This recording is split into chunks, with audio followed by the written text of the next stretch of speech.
welcome to the podcast! I'm so happy you made it kahit na ang dami mong travels. Girl survival. And yung travel mo from Makati to Ortigas took half a day. I know.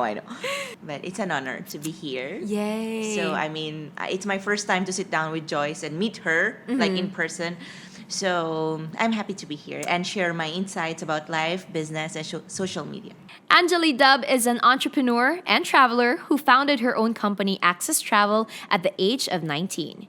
She is one of the Philippines' youngest and most successful CEOs, and she continues to use her passions to inspire her followers through her digital platforms, in her travels, and her work as a keynote speaker. Angely, you're so successful. First of all, I want to thank you because you inspire a lot of people through your platforms, either through your photographs, through your digital work, and your travels.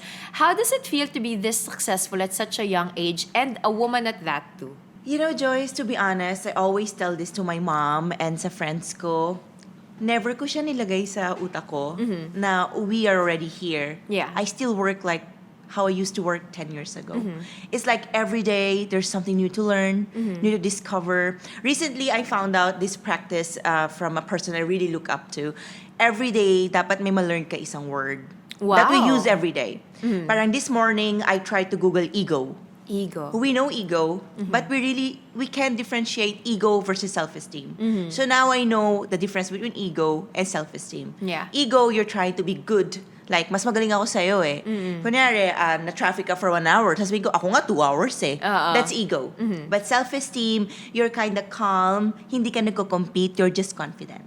So that's the difference. I like that. That's actually a good practice. Pero feeling ko that stems from this bigger practice of you have to constantly learn something new, right? Yes. Learn and relearn. Yes. Is that something that you've practiced your entire life? Yes. I believe kasi if we don't learn, we get old. That's true. Yes, you know, the Japanese secret is they work till the day they die. Yeah. It doesn't mean you have to go to the office. So when they get old, kasi I read this book that I forgot the name na, Ikigai, the secret is to move continuously. So, you know, and there was one study that I've read. People like in the Philippines or in Thailand, they die a bit younger than Japanese kasi we make our parents stop working. For us, that's love. Mom, wag ka na mag-work. Ako na. Fina-fund mo na lang sila. But that makes them old. That's right. Totoo yun, di ba? At saka, yung lola ko ngayon, Yes. she never stopped moving. So Yes. now that she's super old, she's 76 already, she still does a lot of things. Housework, Exactly. nagbebenta pa rin siya, may sari-sari store siya. Yes. She cleans around the house. And she says that the more that I rest, quote-unquote, the weaker I feel. Exactly. Because you have to keep moving. You have to Yes. keep moving forward. But let's backtrack a little bit. You started your business at the age of 18? 18, 19. 18, Yes. 19. But it was such a journey kasi it Right. wasn't successful right away. You had to go through a lot of things. Tell us more about that. Okay, so my story is kind of different. So I think I'm like this. I'm very independent because my dad died when I was 13. And I even have a tattoo, Daddy's little girl. So he was like my world. Then nawala siya. Bigla lang, he was gone. So I was like, you know, now I'm actually thankful na nawala siya. Because I became this person. Yeah. If nandiyan yung dad ko, I won't be like this. You'd be very dependent on him. On him. Kasi that's how it is eh. When you have a dad, tapos little girl ka niya, syempre, for them, it's love. But they don't understand, like, giving you this shield is a jail. Yeah. You know, that's what's happening to the kids nowadays. For the parents, that's love. Yeah. But you know, when my dad died, my mom gave me this freedom. I traveled first at the age of 15 What? to the States alone. That young? Yes. What was your mom thinking? Did you ask Nothing. her? She's just like that. She was just like, you should try and You know, travel on your own. what my mom said sa amin, your only limitation in life is don't get pregnant. That's it. No curfew, no anything. Because she says, it's like you're standing on a cliff. When you jump, pregnancy mo na yun, it's exchange of your freedom. That's true. That's it. But that's actually a good thinking kasi parang sinasabi sa'yo ng mom mo, you're responsible for somebody else. Yes. When you get pregnant. But when you're on your own as a woman, you can do whatever you want. Yes, And yes. still be able to take care of yourself. Right. Okay, so you traveled for the first time on your own at 15. How did this trip change you? I just saw the world. Then I was like, you know what? The Philippines is like dot lang.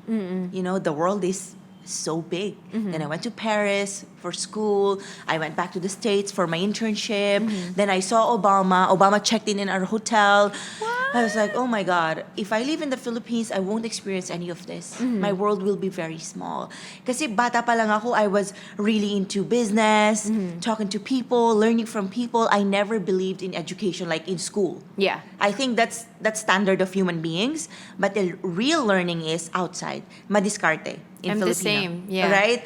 I mean, I love reading books now, but when I was like in high school, in college, parang di ako nakikinig. Not because I disrespected my teachers. I was like, you know, I don't apply these things paglabas ko ng classroom. Wala naman nagsasabi sa akin, ilan ba 2 plus 2? Well, hindi siya practical, Yes, kumbaga. It's not practical learning. I think that's what's missing in the education system. They're not teaching us how to cope up with life. That's why, you know, what's happening is, pag elementary tayo and high school tayo, systematic yung world. Right? We go to school, babalik. Then, pag college na, medyo ganun pa rin, but more opportunities na. Yeah. We are given organizations to join, blah, blah, blah, blah, blah, blah. But, ang nangyayari, na-overwhelm tayo after graduation, parang, oh my God, kasi we're not prepared. Yeah, that's So true. biglang ang daming opportunities. That's why ang dami nawawala sa landas. You know? So I'm really thankful my mom trained us. Like bata pa lang ako, I was in charge of my siblings. Panganay ka ba? Yes. When my dad died, like he was like, my mom was like, okay, now I'm a single mom. I can't be a perfect parent. I can only give you education, money. I can't teach you everything. You have to be adult enough to teach yourself. Yeah. So, you know, that's why I always tell people, why are you blaming your parents just because you didn't make good in life? Yeah. You always have a choice. Every day you have a choice. You know, I mean, sometimes we're not given options, but I really think it's our responsibility to be the driver of our life, to be the captain. That's right. And the moment that you realize that you actually have the power to make or break your life, and that you cannot blame anybody else, Right. or even give your success to anybody else. It goes both ways, right? You Right. can't give your success to your parents because they did such an amazing job. That has to be yours. Right. And you can't say that your life is in ruins because of your parents as well. Right. So going back to the business, so anong nangyari? I went to the States. I did my internship. Then that's the time I found out I can't be an employee. Wait, so you started your business so young. Did you finish 18. college Yes, first? I did. So you finished college very early on, 18. Hindi ko rin alam ba't ang aga ko natapos Ang sa school. aga mo. Siguro na-accelerate ako, di lang alam ng parents ko. Oo, baka kasi si Kat din, ganun eh. Feeling ko na-accelerate ka Feeling nga. ko di sila aware kasi namatay na yung dad ko. So ako na lang parang, ano na pala ako, grade 6 na, pero dapat grade 4 lang ako. Nagulat ka na lang. So, ayun, that's what happened. Then I came back to the Philippines. I applied for flight attendant. Then wala, di nag-work out. And I'm thankful di siya nag-work out kasi I wasn't meant for that job talaga. Yeah. And ayun, then I got into access travel. Photography has been my thing. People think I have a team who makes... No, you Wala. take beautiful Wala. photos It's talaga. just me. Everything you see on Access Travel, our website, all photos taken by me. That's my job in the company. Yeah. Kasi people think sometimes you become so overwhelmed with success. So feeling ko yun yung medyo nagiging mistake ng owners. That's why businesses fail. Na ano sila, owner na ako, dapat wala na ako ginagawa. They get out of touch eh. Yes. Diba? I think that's a constant common problem is once they reach a certain level of success, they're like, pwede ko nang i-delegate tong task They na to. stop, yes. Yeah. But for me, I think when now I've reached this point, now I have resources, I have money, I have network. I think I'm getting better and better at what I do because this is the time I've been waiting for my whole life, diba? I trained myself to be like this. Now I can do more. Yeah. Now is not the time to stop. Normally, that's how people think. Yeah. When you get a promotion, You and relax. relax ka na. But no, that's the time you've been working on. You're there now, so you should use your power to expand, to grow, to learn. Now I'm turning 30 in a year. So now is the time that I'm gonna take my masterals kasi I have access na.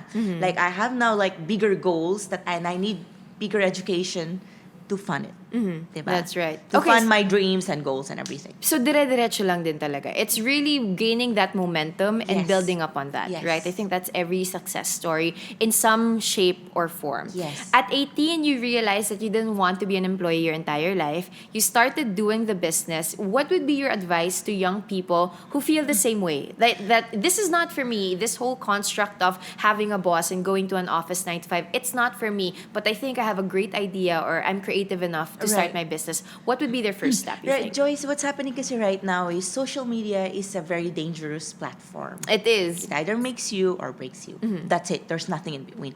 I think the powerful people, they're telling us, leave your job, be a blogger or whatever. I have nothing against them. This is just my example because I applied to myself. Yeah.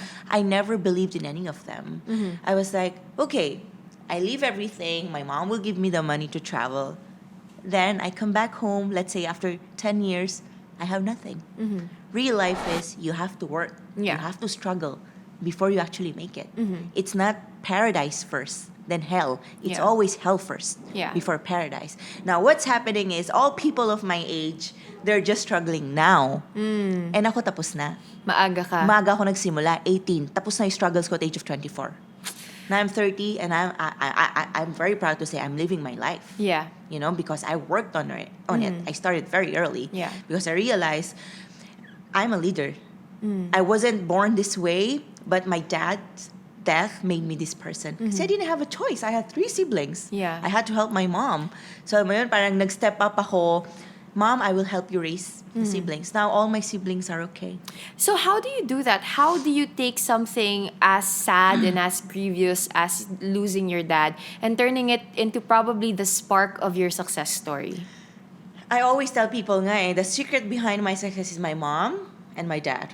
I listened to my mom all along. Up to today, even wala na siya kinalaman sa business ko, I tell her everything. Yeah. I'm launching Africa, I'm launching Antarctica. Siya, sige, bala ka. Kahit wala siya naiintindihan. Even, I'm struggling with ganito, I'm struggling with ganyan. It feels good na you're telling everything to the person who gave you life. Yeah, You know? that's true. Kasi It's very even yung important. bata, ganun ka din naman eh. I'm very close to my mom. And I think that's my strength. Na she's like my sobrang solid, my shield talaga. When something happens to me, up to today, she texts me every night. Pag 11 na, sakto 11, uwi ka ba? Yes, pakiiwan na lang bukas yung pinto. You know, Cute. that's super simple, but that inspires you to go home that someone is waiting for you. Yeah. Diba? So, going back to the question, yung sabi mo, what to do when you feel like that, na you're not meant for that. Yeah, it's the saddest moment of your life. Right. How do you turn it? Like, because a lot of people listen to this podcast and they feel like they've lost everything when they lose that relationship. Right. Or they go into a business venture and then it just messes up. Or they lose a loved one. Or they can't seem to find the right job. Or they just feel like they're an idiot. They're stupid. They can't get a job. How do you turn the worst moment of your life into a success story? I think what's wrong with people nowadays, they're very sensitive about everything. Yeah. Lahat may sensitive. You need to be tough. You know, just because something is happening to you, it doesn't mean pinaka-worst na yung nangyayari Yeah. sa'yo. Ganun kasi na tayo mag-isip eh. Sa akin na nangyayari to. Balat sibuyas na lahat ng tao. You know what I mean? Parang Yeah. konti lang sabihin mo, galit na agad. It's not like that, you know? There are struggles. I think paradise is after all of that. Diba? So parang namatay yung dad ko. Then that was the time I was like, you know, someday I will meet my dad in heaven. Dapat di ko siya mapahiya. That was my only thing. Hanggang ngayon nasa mind ko ganun pa rin. Everything I do, I always think of the last picture I have of my dad in my mind and my mom. Yeah. My mom, wala na naintindihan yung mama ko eh. Na may talk ako sa ganito, may talk ako sa ganyan. Wala na siya Di na mag-gets. alam. Wala na siya alam. Sabi niya, okay, good luck. Antay ko lang yung pictures mo. Magsuot ka ng magandang suit.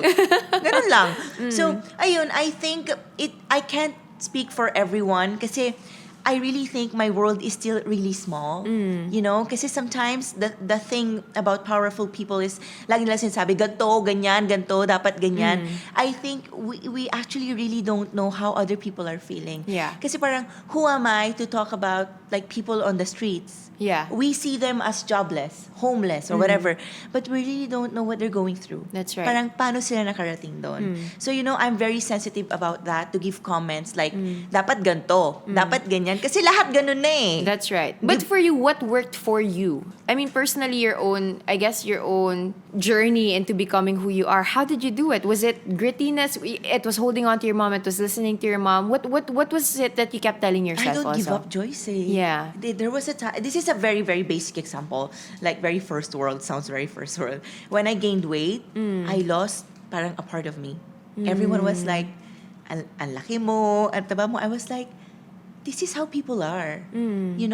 We are so weak to accept change. Yeah. Diba? But change makes you more matured, stronger, better. So I'm actually happy now. I gained weight. Yeah. 5 years na. Healthy lifestyle. From what I eat, how I sleep, Yeah. how I talk to people, meditation, yoga, workout, everything. I'm very, very thankful for that simple change. Yeah. Na I gained weight, now everything is aligned. And when you look at it, it's actually just a change of perspective that you did. Yes. It wasn't anything grand. It was Yes. just, I'm gonna look at this particularly slightly offensive comment, Yes, yes. and I'm gonna take it as maybe I should actually change something about myself instead of feeling bad that this person said this thing to me. Right, Diba? right. And I think that goes back to what you were saying kanina, that we need to be less sensitive about things. Exactly. Because it doesn't really matter what other people think of you. It matters what you do. Yes, with what that. you do, what you feel, and what you think about yourself. Okay, so you travel so Yes. often that your passport now is puno na. Kailangan mo lang kumuha ng bagong Yes, passport. sana nga lumabas siya before 27. Kailangan mo lumabas siya bago yung next trip mo. But are there particular things that you constantly do even in your travels? Is it workout? Is it calling your mom? Meron ka bang mga parang, I guess, yung mga must-dos mo, even Yes. wherever you are in the world? Recently I've read this book, The Magic. It tells you daily gratitude practices. Ooh. Now I have a gratitude journal. See, we just had Aurora Suarez on the podcast and Joyce, she talked about that. 5 minutes lang siya every morning the moment I wake up. I'm not a very spiritual and religious person, but I believe there's someone. I know there's God, there's Jesus. But now my faith is in universe and how I think and how thankful I am for everything. Yeah. So this gratitude journal, 3 months ko na siya ginagawa. It feels so good. Now, every time I feel something, sinusulat ko lang siya. I just write. It's so therapeutic. Parang ako dati, my God, nagpa-Facebook lang ako, nag-Instagram lang ako. Now, I'm just giving myself 10 minutes to write what I'm feeling. Ang sarap. And now, whenever I have like bad experiences or something is happening, sinusulat ko siya. Kunyari, meron isang person hindi nagbayad in the office. Yeah. But, i-breakdown ko siya to good things I got from that experience. Like, this person was a client for 9 years, ganito yung kinita namin. Through her, I met this client. Yeah. Through her, let's say, I met Joyce. So, alam mo yun, nababawasan konti yung pain mo from that bad experience. You actually focus on the good ones. Yeah. Now, those are the practices that I always try. Kasi mag-isa ako nag-travel all the time. So, and the next thing is, I always bring my bands. Your workout bands. My workout bands. Hindi pwede tayo mag-gain na weight again. Tama. And you have to keep healthy because you're traveling so much. Yes, and I always bring my Manuka honey. I Kasi love Manuka bawal honey. magkasakit. That's right. Yun na yung vitamins mo eh, Yes, diba? yes. Oo. And my tea, pampatulog.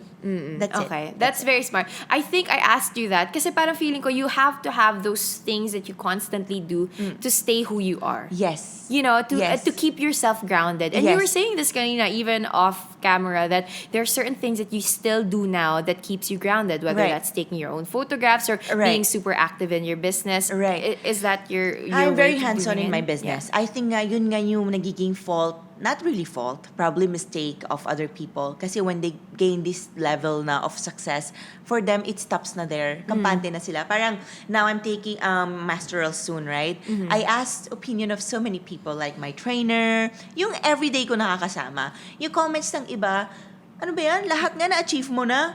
Hindi ka Gusto pa mo pa? masaya? Gusto Oo. mo pa? Parang, that's their perspective of success na hanggang dito lang.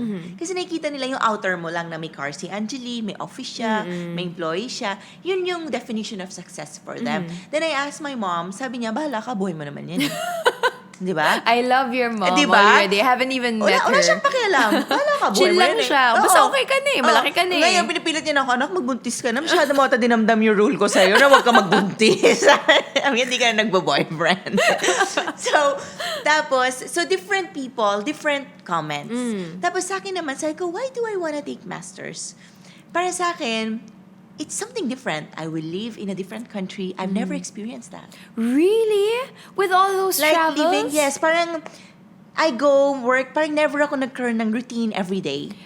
Okay, I get that. Like, normal din naman ako. Like, you're a person. Every day meron ka. 8 o'clock, kunyari may podcast ka. 9 o'clock, may ganito ka. It feels good.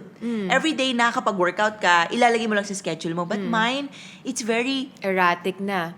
Kunwari, nasa Brazil ako, yung office ko nakabukas ng opposite hours, sigising ako na madaling araw.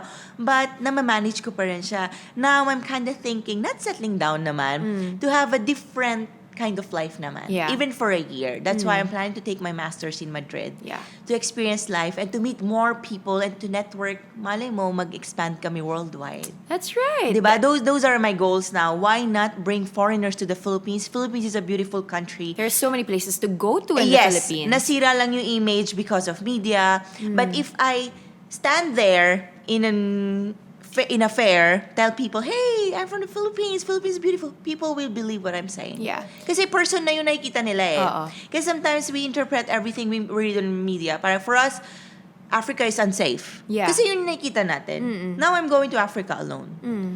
I'm not scared. Kasi I work in the industry and I know it's not unsafe. Yeah, that's true. And, whenever I travel also, and foreigners would always have that connotation about the Philippines. Philippines unsafe. Yes. The only time that they really change their mind is if they meet someone who's a local. Exactly. And I'm the same, diba? Whenever I travel, for example, I wanted to travel to China for work also, parang, Right. or wherever, Russia. Sabihin nila, hindi, wag ka mag-travel. But then one person told me, no, that's safe. It's normal. It's not, di ba? It's okay. So now, may sagot na rin ako pag sinasabi nila, is it safe to travel alone? Sinasabi ko, is it safe ba to walk alone in the Philippines?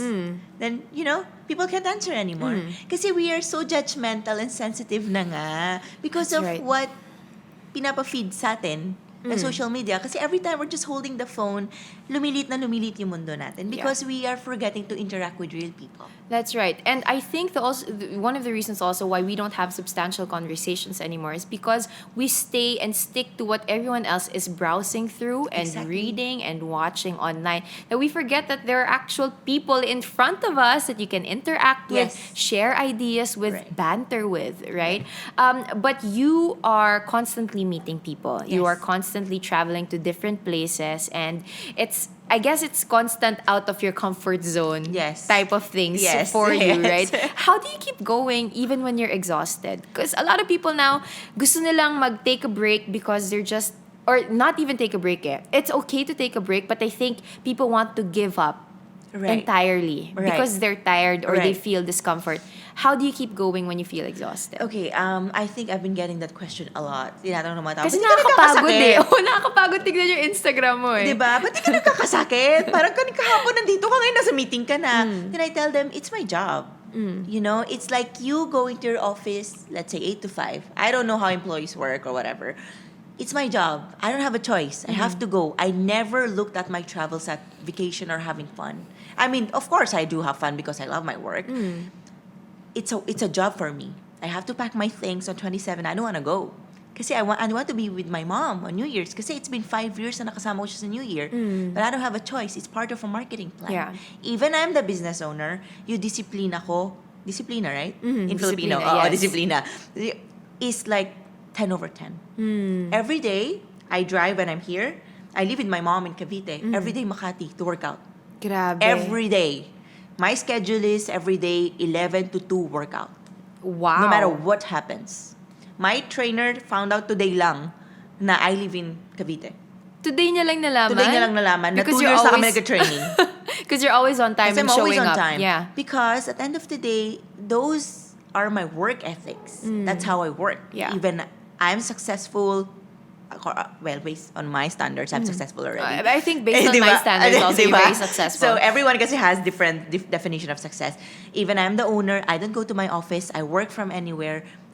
my work ethics never changed. Yeah. It's like before. Parang kanina, I was updating you. Joyce, I'm here. Joyce, I'm here. It's okay to be late as long as you communicate. Yeah. That's what's missing nowadays as well. We forget to communicate properly. Yeah. Consistency. And weird, no? We have phones all the time. We have phones. We have so many means of communicating, and yet people are communicating less. Yes. Diba? Yes. That's happening Because also. we're becoming selfish. We try to just protect ourselves. Nawawala na yung we become considerate of other people's time. That's true. Kasi parang kanina, I mean, I'm guesting. Pwede naman ako hindi na ako mag-update. But I made sure I update you, Joyce, I'm here kasi I don't know what's happening with you. Baka may work ka pa, may meeting ka pa, Yeah. di ba? So it's just having 5% ng sense of responsibility, consideration, and kindness. Yeah, and I think when you pay that respect and Yes. consideration to other people, that goes back to you. Yes. And one of the things that we constantly talk about here on the podcast is even in the small parts of your life, you take those work ethics and Yes. life ethics. Katulad nun, yung sinasabi mo na 11 to 2, I work out, I show up, I don't get late, and I allot that time. That may be a small thing to some people, but Yes. that particular character is something that you will carry all the way to the biggest projects in Access Travel, diba? Exactly. And I wake up at 6, kaya ako nasisingit yung workout na yon kasi sabihin ng mga tao, empleyado kami, nagkatrabaho lang kami, hindi namin magagawa. Of course, there are that kind of people, Yeah. na iko-contradict ka. I wake up at 6, 7 to 9 emails. So that's 8, 9.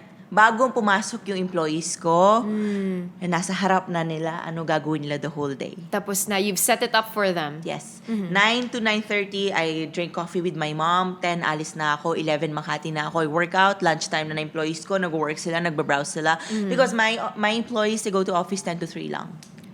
Talaga? I am that considerate of people's time. Balanced life naman nun. Yes, I wanna Mag-a-apply give na them ako. work-life balance because I believe production comes from your foundation That's true. as a person, and work is not your foundation.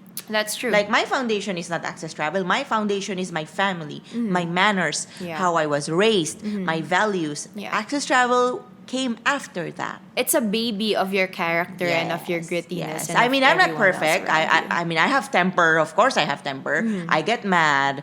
But as much as possible, I try to control everything.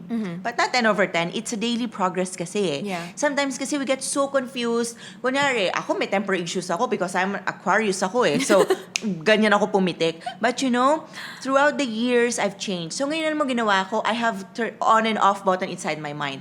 Sineparate ko yung personalities ko. My work personality is pure Aquarius. Okay. My daily, pag magagalit na ako, labas. Chumichill ka na. But sa work, pwede ako magalit. Bakit? Why do you think? Ngayon, galit na galit ako sa mga work kasi daming palpa. Kasi work yun eh. I have my own way. I'm the authority sa work eh. So I know how things work. Yeah. I'm work, tsaka very malakas yung masculine energy ko eh. Kasi maybe I became like a father to my siblings Yeah. at really early age. So very ako talaga very powerful pag nag-work ako. Like, I know what I want. I know how to get it. If you fail, you're out. Yeah. Ganun lang. And it's okay because you have to put a standard into something. Sabi ko nga, parang last night, I hired a person. Sabi ko, I don't tolerate emotions in workplace. If I give you a job, you can't tell me, ganto, ganyan, kaya ako siya di natapos. Sabi ko, if di mo siya matatapos, tell me few days ahead so I can take over. If you're sick or you're feeling down, you let us know. Hindi yung parang wala nang time sagipin. It's like the boat is too mabigat na. I'm not a terror person. Walang ganon. I mean, yung employees ko nga, 10 to 3 lang pumapasok eh. True. I'm very considerate. I also want you to be considerate sa akin because this is my name. Yeah. You know, Access is my name. It's my face. So you can't fail here. Even you fail, you let me know mafe-fail ka na so I can take over. Yeah. Ganon. But some people, they still fail no matter how considerate you are. It's sad. Yeah. It's sad. I mean, some of my employees, they've been with me since day one. It's just what works in one department, hindi din siya mag-work sa next department. Like my office department, my reservations, oh my God, they all love me. I don't talk to them. I don't have an office. I don't have a table in my own office. What? Yes. So the office is really just for your For them. employees. Yeah. For them. I don't know what time they go to office. Hindi ko alam ano sila umaalis. I told them, I'm gonna raise you guys. Technically, they're my kids kasi. Like how my They're your mom babies. raised me. I don't expect anything from you. Wala kayong quota or anything. Just don't fail me. Or if you are about to fail me, tell me ahead of time so I can take over. Yeah. You can fail. You're allowed to make mistakes. Please loop me in every email pag magme-mistake na kayo. That's our only agreement. How did you gain all of these insights into I don't know, leadership girl. and Girl, business? Give us the handbook, girl. We need this. We need the success tips Alam mo, and tricks. I study kasi people all the time. you People observe think I'm them. just browsing Instagram, pero I study people. A lot of people. All these influencers, all these bloggers. Girl, pinag-aralan ko na silang lahat. Oh, this is how they work. Oh, Yeah. okay, ganyan, ganito. So, I love reading people. Tapos binabasa ko yung mga comments, how things work in their world. So, it gets very awkward when I see them in person. Oh my God, this talk ko lahat ng photos niya. Kilala mo na siya, no? When I get emails, hey, looking for sponsorship. Girl, in 1 hour, na-browse ko na yung buong account nila. What's my ROI? That's wala na. They hate me na. Na-research mo na. Oy, hindi. Tama lang yun. I remember I was reading, I think, your post or your Instagram story, and you were saying that I don't give my hard work for free. No. And one of the biggest lessons that I had to learn personally was if you want your product to have a premium, and the product here is myself, you have to put a premium on yourself. Exactly. And if you deliver, if you're very good at what you do, if you do the back end of it, the hard work of it, for you to be able to bring a good product, it's okay to put a premium on your product. And that's what you've been doing. And girl, the right people will always find you. That's right. I'm not going against anyone here. I don't know their world. They don't know mine. I've never placed myself in society as an influencer or blogger because they're not my people. And I'm not their person. Parang 3 days ago, I got an invite from Gary V himself to be part of his VIP group. Wow.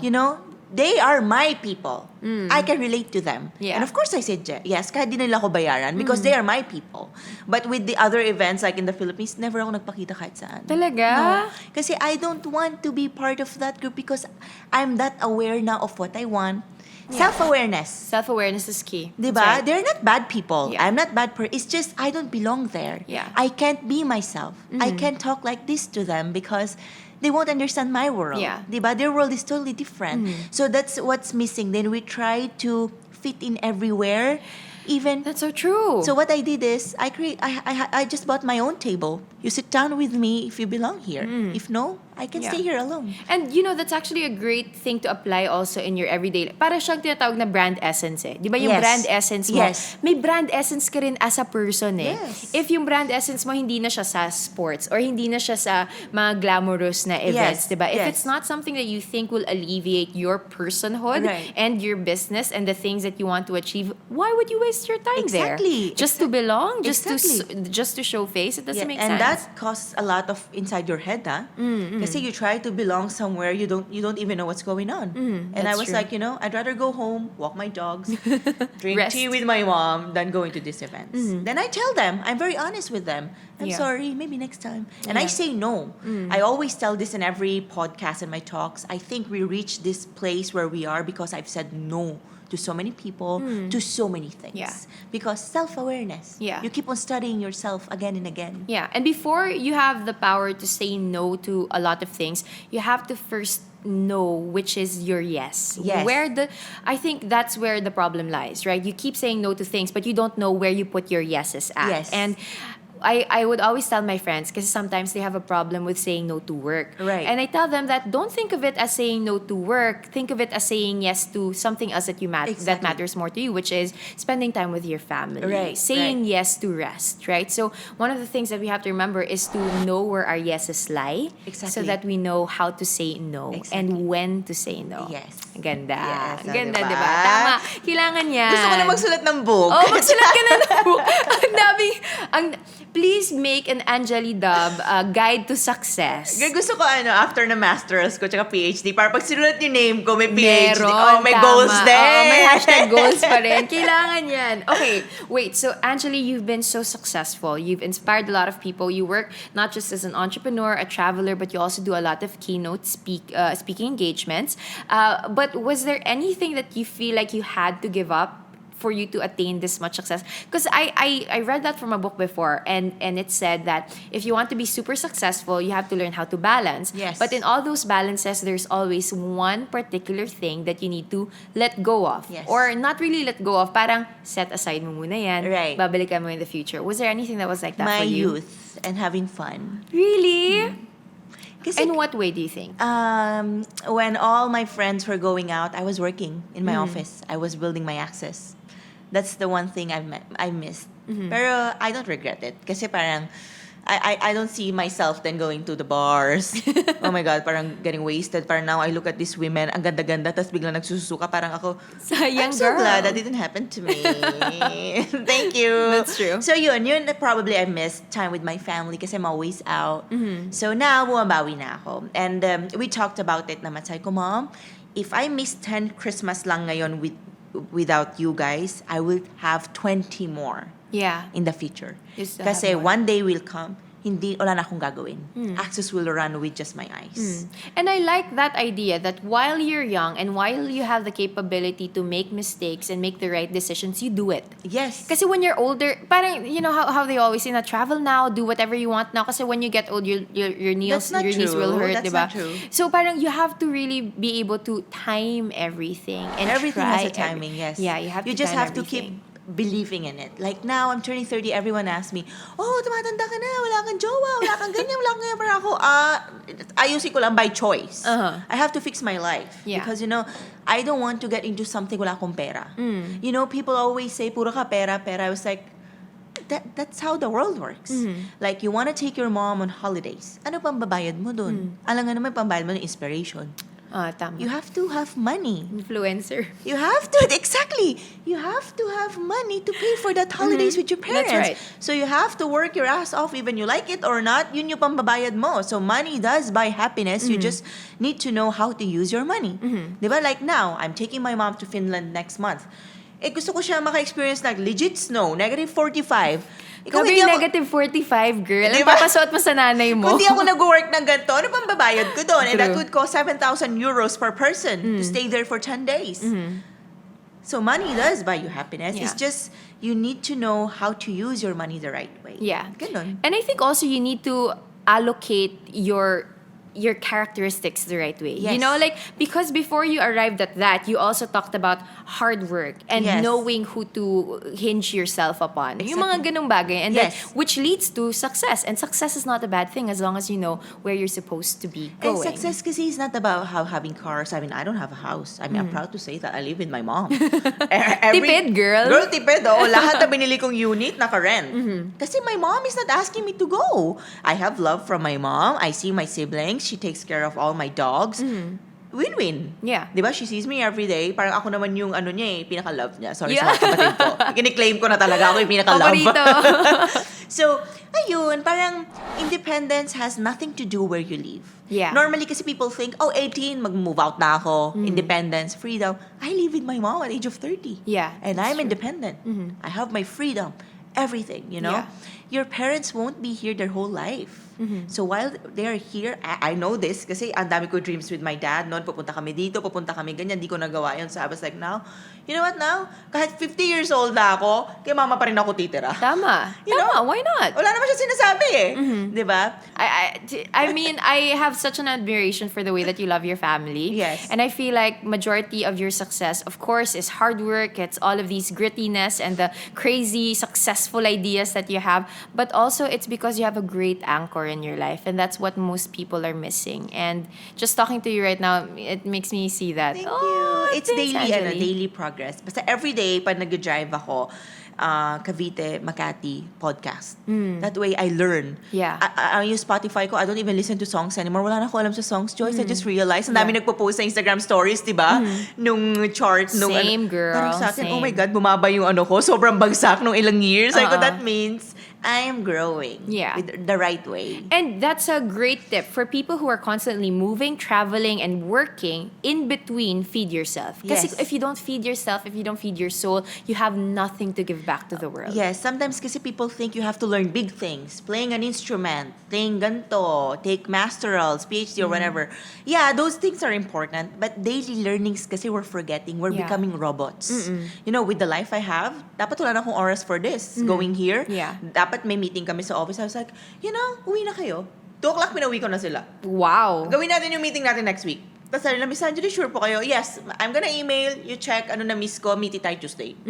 You have to reallocate Allocate Lahat. mo talaga. Kasi this is fun. I love doing this. I love sharing my thoughts and everything. Yung meetings naman, mag-aantay naman yun. I always tell people, hindi naman magsasara si Access, isang meeting lang ma-miss ko. You go home. And a lot of the successful people I know like doing that. They break the cycle. Because if you don't break the cycle, You become a robot. yeah, and you get the same results every single Yes. time. So it's very different. Parang, every matapos ang year, I fire people. What? I observe them the whole year. Okay. If you are capable of handling my vision, work you can handle. Yeah. System you can handle. Rules you can handle. But my vision, if you can't handle it, I'm sorry, you have to go. Wow. Like now, dalawa sila, tinanggal ko sila. Guts. I told them, kasi ganun talaga, before I hire them, I tell them, hey, you might stay here for 5 years, but every year, my vision is increasing. My goals are increasing. And if you're not fit for my goals, I'm sorry, you have to leave. Yeah. Ngayon, tinanggal ko na sila. We're okay. I gave them gifts pa. And I wrote them late letters. Thank you for contributing to Access, but I need new people because you're not contributing for what I need anymore. That's the kind of honesty that will really bring Yes. people places. Because Yes. you shouldn't keep people in companies just to kind of appease them na, Yes, exactly. sige, may trabaho ka, pero hindi naman sila mag-grow, tas hindi rin mag-grow yung yes. company I told mo. them, we don't need you and you don't need us anymore. And this is coming from an evaluation on how you performed the whole year. Yun lang. Oh my gosh, I feel like I don't want to let Angely go. But we so have to go. many things to talk about, but we have to go. But before we let you go, what's one thing that you'd like to impart to young men and women every day who look up to you as an entrepreneur and as a traveler? Okay, this is gonna be a bit long, but it's short. Don't give up. You know, it's not easy to find your place in the world, but you'll find it. Like, hindi ko akalain na I will reach this point of my life where I can say I'm finally successful. I mean, it has nothing to do with money. It has nothing to do with cars. My car is still old. Nothing. It's just you know yourself. That's success for me. I know myself. I go home. I sleep very good every night, 9 hours of sleep. I work out. My employees love me. I have 10 reliable friends. Like, text ko lang, lipad ako Sydney. Halika na. Lipad ako San Francisco. Halika na. That's success for me. My Yeah. mom is there. I text her every day. My siblings are there. That's success for me. Because at the end of the day, we live a good life with people that matter the most. Don't leave your parents behind. There are times that you have to shut down. Ako kasi, there was a period in my life, I shut down everything. Wala akong kinausap in my life. Then, nung bumalik ako, parang lahat sila, oh my God. How long a break did you take? Mga 3 years. Wow. Wala akong kinakausap. Wala akong friends. And I've learned very, very well to filter your friends. That's very important. Kasi community and coaching, very super important yun eh. Yeah. Who are your coaches guiding you? Even online lang sila. Yeah. Like that right now, my coach is Jay Shetty. I don't see him. He doesn't know me. Yeah. But I listen to him. I apply everything he says on his podcast and my community that I'm building. Yeah. Like now, I won't be here if I don't look up to you or I don't like you or I don't respect you, We're not friends. Yeah. But everything you do, everything I watch your things Yeah. online. So I was like, it would be an honor to contribute to this show. Oh. That's the community we're building. Like your guest, Kat. I mean, we're not super friends, but the way she's doing her job, I like it. Yeah. When you said she's here, I was like, oh my God, it's going to be a good day. Yeah. So it's outside the business now, but you're sharing, it's like you're giving back to the world. So, that's And you're growing. well, Yes. Yes, and Humble. growing, continuously growing, Yes. and being the, I think, continuously growing and being the woman that you are and adding to that changes the world. It doesn't have to be one big step. It has to be small steps. Continuously doing life that. kasi is small steps eh. I think that's what's happening. Gusto natin agad bigla, doon na tayo. It doesn't work that way. It's very tiny.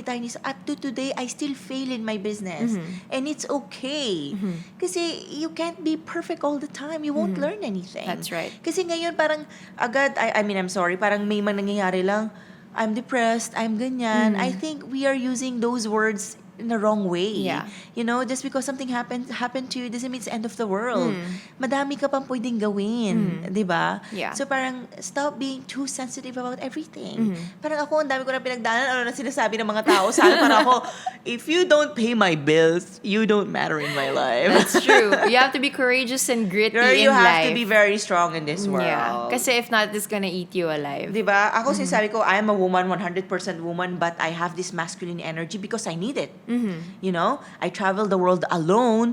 So, pag kung ano-ano lang ako, week, wala na, girl. No one True. will listen to me. So, when I lead my tours, I'm the authority here. That's right. You have to listen to me because if you don't listen to me, iwan ka na dyan. Bye-bye.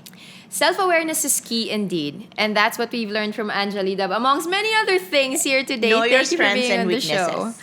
Thank you, Angely. Thank you. Yay! Thank you so much for listening and watching this episode of Adulting with Joyce Pring. Angely and I would love to hear from you guys either in the comment section below or on joycepring.com. Angely, what's your question for them? Question, how are you struggling nowadays? How are you struggling nowadays and how do you think you can overcome it? Exactly. All right.